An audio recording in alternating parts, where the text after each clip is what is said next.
Hello my friends, and welcome to my channel, Apocalyptic Living. In this episode of Apocalyptic Living, I'm going to continue discussing with you what I was talking about in the previous two videos that I posted. Emergency and natural disaster preparedness. So let's get to it. First thing I'm going to discuss with you is selecting a spot for your tent. Now, when you go to select a spot for your tent, you're going to want to pick a nice flat spot. You're going to want to clear away any sticks, rocks, tree branches, or anything that's sharp that might tear or puncture your tent or stick into your back while you're sleeping. Next, once you find that spot and clear any sticks, rocks, and tree branches out the way, you want to put a tarp down on the ground. Stake the tarp down to the ground and then set up your tent on top of the tarp. After your tent is fully set up, you want to stake your tent down to the ground. And then I recommend that you hang up a tarp above your tent. I did this little drawing right here to demonstrate to you what I was talking about. Let's just say that this is your tent, that you have a tree on either side.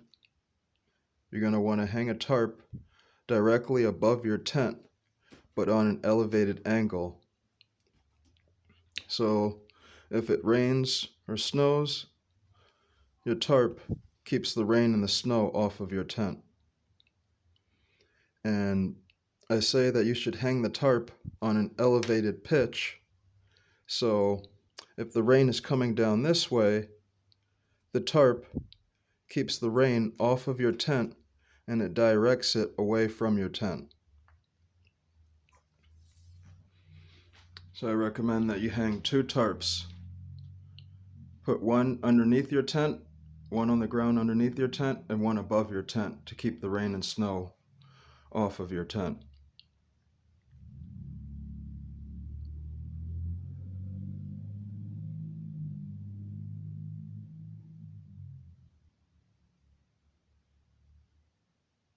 Now, when you're sleeping outside in cold weather,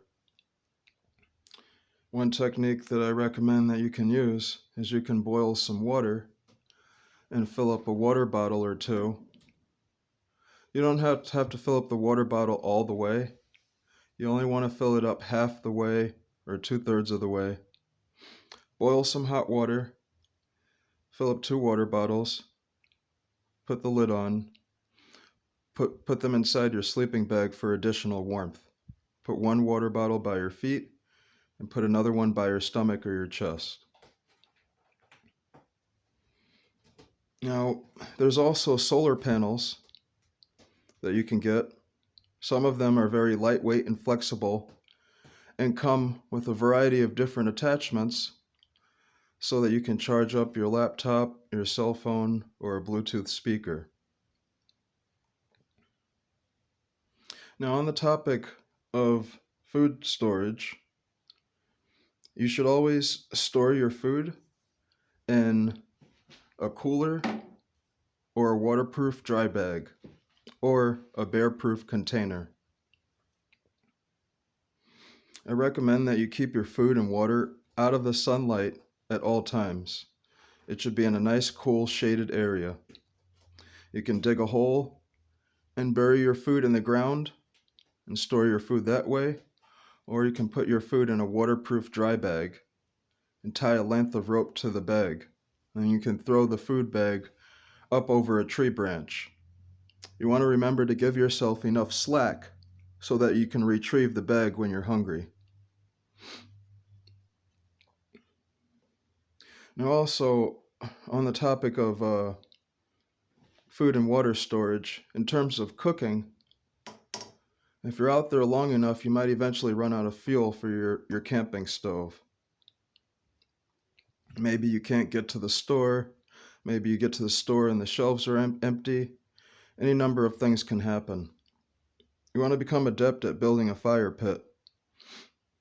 You want to dig at least 2 to 3 feet down into the earth and line the bottom of the fire pit with bricks or large stones, and then build your fire on top of that. Once you have your fire lit, you want to keep 2 to 3 gallons of water on hand for dousing out the fire when you're done cooking or whatever. You want to make sure that the fire is completely out and that there's no embers left.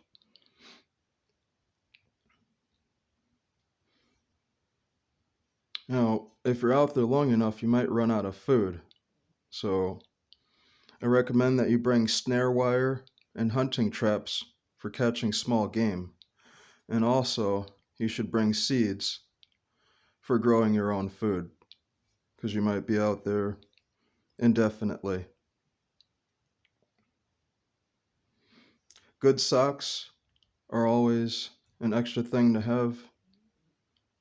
It's always good to have a couple extra pairs of socks, especially if you're doing a lot of walking, hiking. Let's just say you get into a condition where it's raining for several days.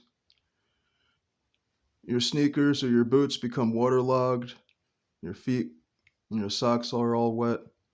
You don't want to stay in that condition for very long. You want to dry out your feet as quickly as possible. You want to put on dry socks, dry out your shoes. That condition can get very bad very quickly. There's also additional types of shelter. Let's just say you don't want to sleep in a tent, then you can buy a hammock and set up a hammock in between 2 trees. You can also buy an RV and sleep in an RV as well if you have the money to do that. Another option that might be cheaper than buying an RV is you can convert the inside of a van to be able to live in it. You can take a bunch of the seats out, put a bed back there, some drawers, and have yourself quite a nice setup.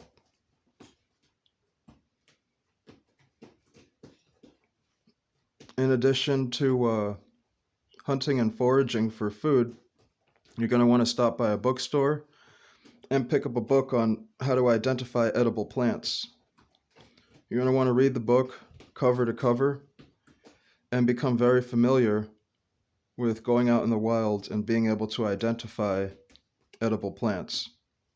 You don't want to wait until you're in a time of need and then be studying the book to figure out which type of plants you can eat. You want to be able to master that knowledge and that wisdom ahead of time so that when you need it, you have it available to you.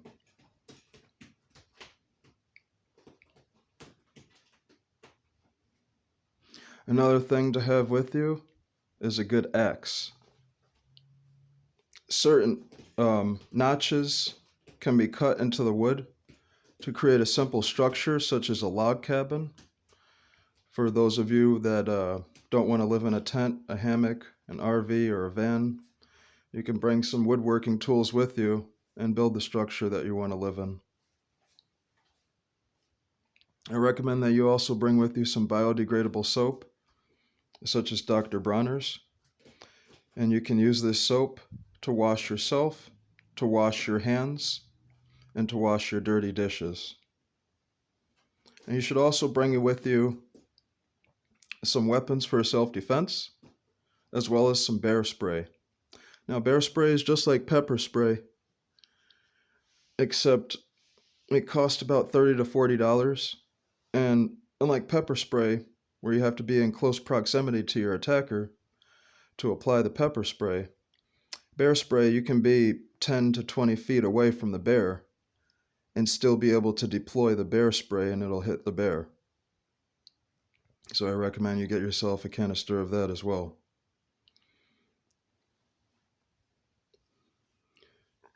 So I hope this helps you, my friends. This should be the last video in this mini-series of emergency and natural disaster preparedness. Until next time, peace.